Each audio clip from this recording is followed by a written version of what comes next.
là. Tout doucement. 25.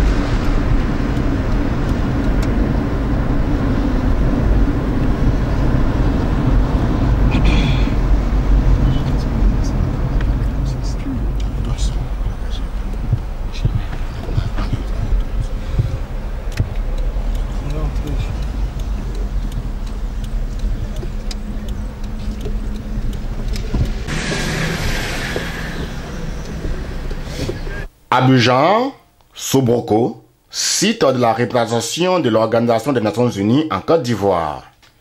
Il est exactement 12h25 lorsque la délégation du CRI panafricain, conduite par son président Abel Naki, arrive au lieu du rendez-vous. On laisse le téléphone dans le véhicule.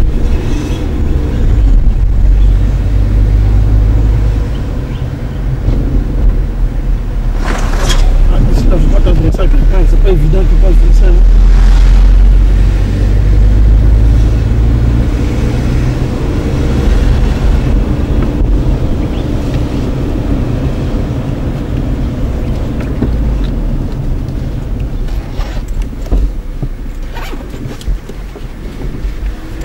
Ils ont appelé à Ben ici. Ouais. Ça a fait une semaine.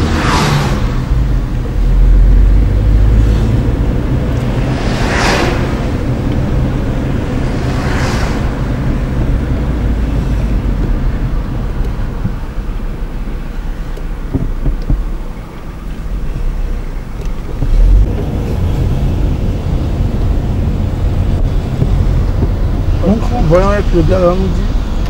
Ça va faire le tour.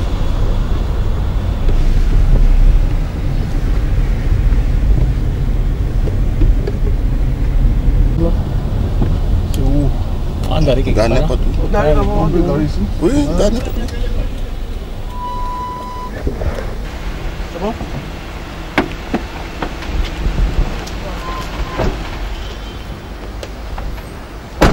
Nous sommes le mercredi 1er octobre 2014 et cela fait pratiquement une semaine que le leader de la résistance pro-Gbagbo attend ce rendez-vous.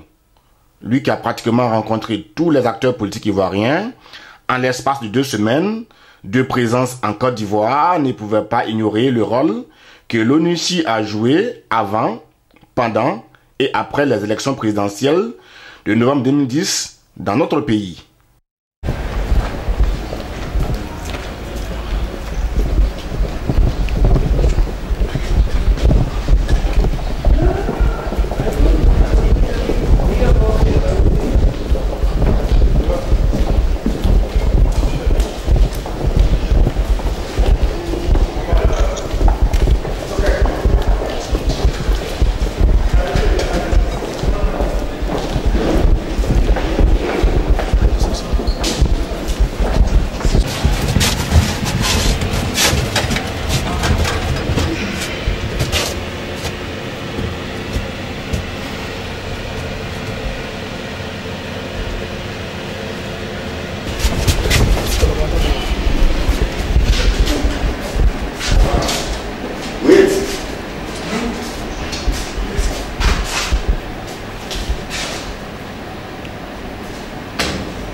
Et c'est toute heureuse que la délégation du CRI panafricain est reçue en privé par la première responsable de l'ONU en Côte d'Ivoire, Madame Aïchatou Midaïdou Souleymane.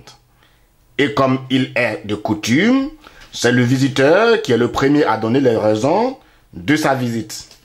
Africa TV qui reviendra largement sur les vrais contenus des rencontres d'Abel Naki avec les différents acteurs politiques ivoiriens dans son compte rendu global de la mission du CRI panafricain en Côte d'Ivoire, vous propose ici pour la première fois l'intégralité des propos d'Abel Naki.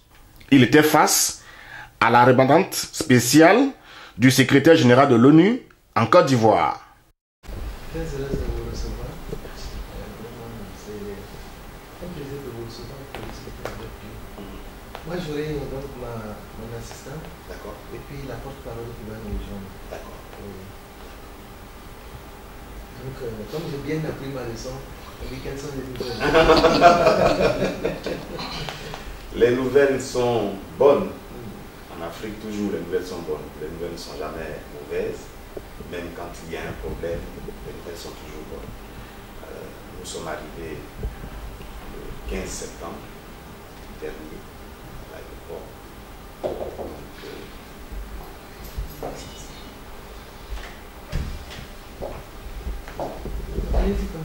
C'est la porte-parole. Ah oui, voilà. Depuis le 15 septembre, nous sommes arrivés pour prendre part au processus de réconciliation qui est en voie dans notre pays.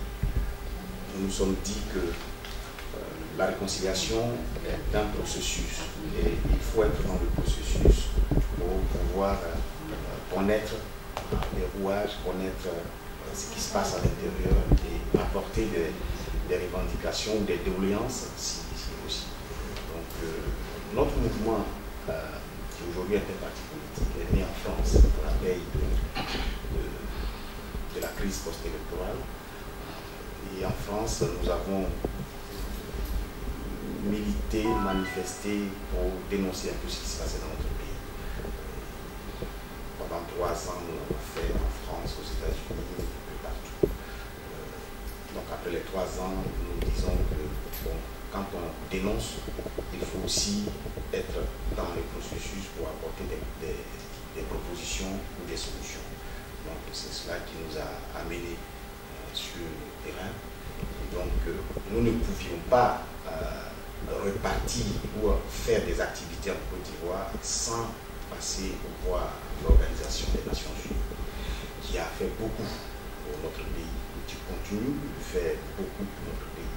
La stabilité, le retour de la paix, beaucoup de choses que l'ONU fait pour la Côte d'Ivoire.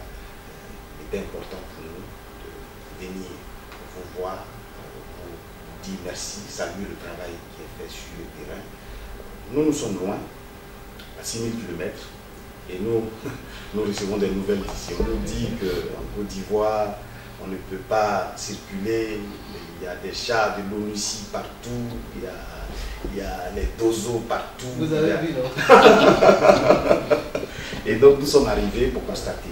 C'est très important et vraiment nous sommes très heureux que vous nous accordiez cette audience parce que nous constatons qu'effectivement les choses ont évolué.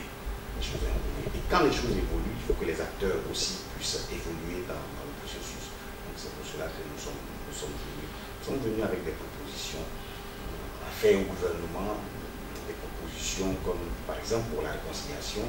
Nous avons proposé lors de notre conférence de presse l'organisation d'une conférence souveraine, une conférence nationale souveraine du pardon. Parce que nous pensons que tout cela ne peut avoir un résultat positif que si nous nous pardonnons mutuellement.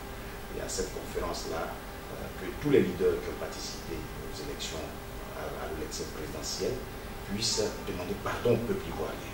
Donc, pas au gouvernement, pas à une institution, mais au peuple ivoirien qui a souffert et qui continue de souffrir. Nous avons aussi proposé au gouvernement la mise en place d'un haut commissariat pour le retour des réfugiés. Que ce haut commissariat soit piloté par l'opposition, puisque en grande majorité, ce sont les partisans de l'opposition qui sont sortis du pays. Donc, si c'est eux-mêmes qui parlent à leurs sympathisants, à leurs confrères, ça facilitera le retour des réfugiés. Et puis, bien entendu, nous avons fait des doléances par rapport aux prisonniers de la crise post-électorale qui puissent procéder à leur libération, à Mme Simone Gbagbo et bien d'autres qui ont perdu leur bien et qui puissent l'aider. Donc voici un peu la mission dans laquelle nous sommes. Nous avons rencontré pas mal d'autorités. Le ministre de l'Intérieur nous a reçus, le ministre Aousou-Jano qui s'occupe du dialogue entre les partis politiques et le gouvernement nous a reçus. L'opposition nous a aussi reçus. M. Danon Djedje du FPI, M. Akoun Laurent nous a aussi reçus. La visite, le séjour se passe vraiment très bien. Donc, voici un peu l'objet de notre visite. Savoir aussi avec vous, est-ce que selon vous, les choses, nous on a vu, bon, nous avons vu que les choses ont un peu évolué, mais vous qui êtes spécialiste dans la chose, est-ce que effectivement les choses évoluent à votre niveau? Voilà, donc c'est pour cela que nous sommes venus voir.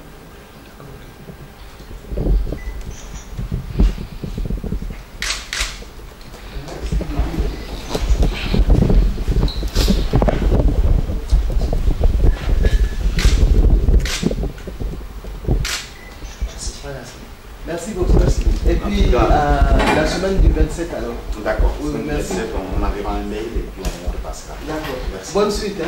Merci. Merci. Oui, bien sûr. Basile, on fait la photo ici dans le bureau ou bien on veut une photo du groupe. Là-bas, du côté de la gauche. On va là-bas.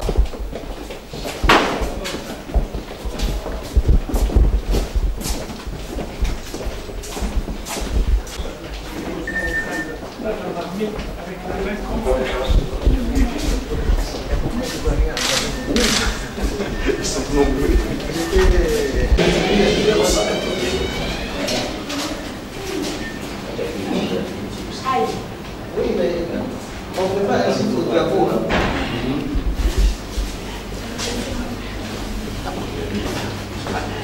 Les deux d'abord. Ensuite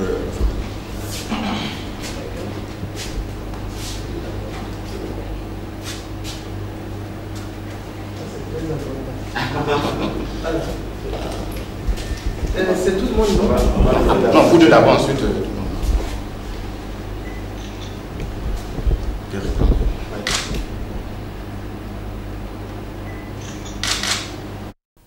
Dans notre prochaine édition, vous entendrez la réponse de Mme Aïchatou Mindaïdou Suleiman donnée à la délégation du CRI panafricain. Mais d'ores et déjà, il faut retenir que cette rencontre, qui a lieu au moment où le président Laurent Gbagbo et le ministre Charles Blé Goudé se trouvent à la barre devant la Cour pénale internationale, a été appréciée par les deux personnalités, Abel Naki et Aïchatou Mindaïdou, qui ont promis se revoir sous peu afin d'approfondir les différentes propositions de sortie de crise qui consacreront à coup sûr la normalisation de la vie sociopolitique en Côte d'Ivoire.